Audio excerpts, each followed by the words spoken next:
जय माँ लक्ष्मी। दीपावली की कथा इस प्रकार है।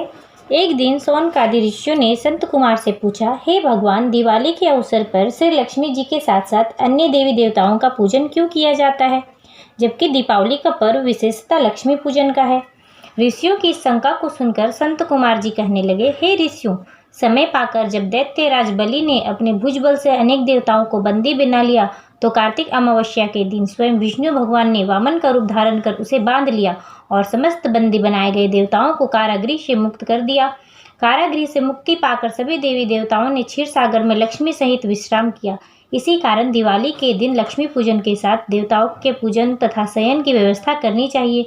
ऐसा करने से लक्ष्मी अन्य देवताओं के साथ वहीं विश्राम करेगी।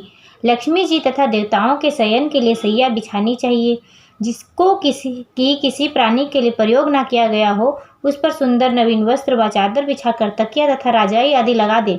तत्पश्चात सुगंधित कमल पुष्प भी सैया पर बिछावे, क्योंकि लक्ष्मी जी का निवास प्रायः कमल में ही रहता है।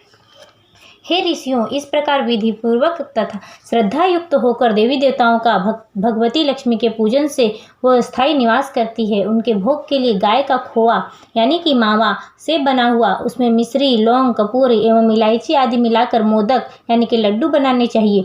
ऋषियों ने पुनः प्रश्न किया, हे ऋषियों, राजा बलि ने लक्ष्मी जी अथवा देवताओं को अपने वश में कर लिया, तो फिर लक्ष्मी ने उनका त्याग क्यों किया? संत कुमार जी ने उत्तर दिया, हे ऋषियों, एक बार जब देवराज इंद्र से भयभीत होकर राजा बलि कहीं जा छिपा, तो इंद्र ने उसे ढूंढने का प्रयत्न किया। जब इंद्र ने देखा कि बलि एक खाली घर में गधे का रूप बनाकर स्वयं व्यतीत कर रहा है, इंद्र के वहां पहुंचने पर बलि से उसकी बातचीत होने लगी। बलि को तत्व ज्ञान का उपदेश देते हुए काल यानी कि समय की महत्ता समझाई। देवराज इंद्र और दैत्यराज बलि में बातचीत चल रही थी कि उसी समय दैत्यराज के शरीर से अत्यंत दिव्य रूप वाली स्त्री निकली। उसे देख इंद्र ने पूछा, हे दैत्यराज, तुम्हारे शरीर से निकलने वाली यह आभायुक्त स्त्री देवी कौन है? यह असुरी है या मानवी? राजा बलि ने उत्तर दिया, हे देवराज, न यह देवी है, न असुरी और न ही मानवी। यदि तुम इसके संबंध में अधिक जानना चाहते हो तो फिर इसी से पूछो। इतना सुन इंद्र ने हाथ जोड़कर पूछा, हे देवी, तुम कौन हो और दैत्यों का परित्याग करके मेरी ओर क्यों बढ़ती आ रही हो? मनंद मंद मुस्कुराती हुई वह शक्ति रूपी स्त्री बोली, हे देवेंद्र, मुझे न तो दैत्यराज प्रहलाद के पुत्र विरोचन ही जानते हैं और न ही उनके पुत्र यह बलि ही। शास्त्र वेदा मुझे दुस्साहा, भूति और लक्ष्मी के नामों से पुकारते हैं, परंतु आप तथा अन्य देवगण मुझे भली प्रकार से नहीं पहचानते।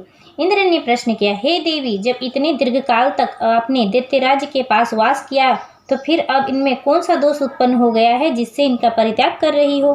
साथ ही यह भी बताने की कृपा करो कि आपने मुझ में कौन सा ऐसा गुण देखा जो आप मेरी ओर अग्रसर हो रही हो? लक्ष्मी जी ने उत्तर दिया, हे आर्य, मैं जिस स्थान पर निवास कर रही हूँ वहाँ से मुझे धाता विधाता कोई नहीं हटा सकता, क्योंकि मैं सदैव समय के प्रभाव से एक को त्याग कर दूसरे के पास जाती हूँ।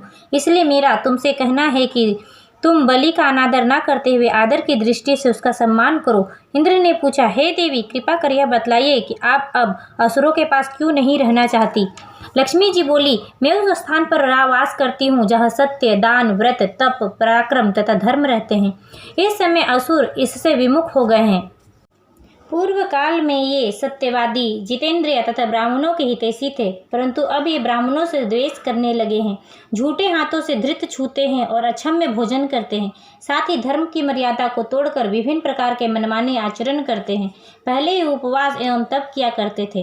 प्रतिदिन प्रातःकाल सूर्योदय से पहले जागते थे और यथा समय सोते थे, परंतु अब ये देर से जागे तथा आधी रात के बाद सोते हैं। पूर्व काल में ये दिन में शयन नहीं करते थे।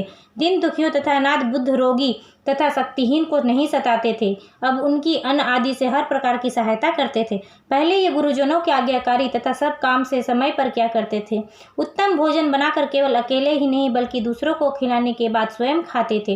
प्राणी मात्र को समान समझते हुए सरलता, चतुरता, सौहार्द्र, उत्साह, निरंकार, सत्य, क्षमा, दया, दान, तप एवं वाणी में सरलता आदि सभी गुण विद्यमान थे।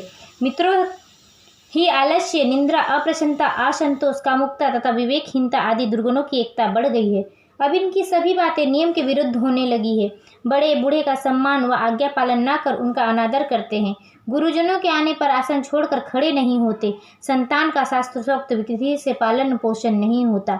इन सभी कारणों से शरीर एवं चेहरे की कांति छीन हो रही है।